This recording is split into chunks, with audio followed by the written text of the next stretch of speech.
Ramai yang tanya kepada saya, bila wajib nak kena bayar fidyah ni Ustaz? Mari saya jelaskan dengan mudah.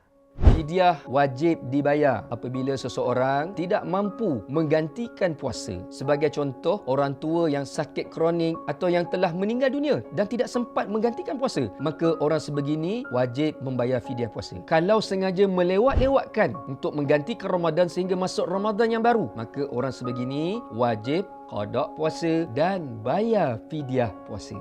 Soalan kedua, qada ke atau fidyah? Apabila seseorang itu yang sakit bersangatan, dia sangat-sangat tua dan tak boleh berpuasa, maka dia wajib bayar fidyah puasa. Lain pula bagi orang yang mampu berpuasa tapi dia melengah-lengahkan untuk ganti puasa ni, contoh dah masuk Ramadan yang baru nak qada puasa, dia tak boleh qada puasa semata-mata, dia kena bayar fidyah puasa tersebut. Soalan seterusnya, kesan lewat bayar fidyah. Dalam mazhab Syafi'i, apabila kita melengah-lengahkan menggantikan puasa, maka kita kena ganti puasa dan bayar fidyah secara berganda. Namun, fatwa di negeri Selangor memberi pilihan kepada masyarakat membayar sama ada berganda atau tidak berganda. Secara waraknya, kita pilihlah yang berganda. Lengkapkan puasa kita, sempurnakan iman kita, bayar fidyah di Majlis Agama Islam Selangor.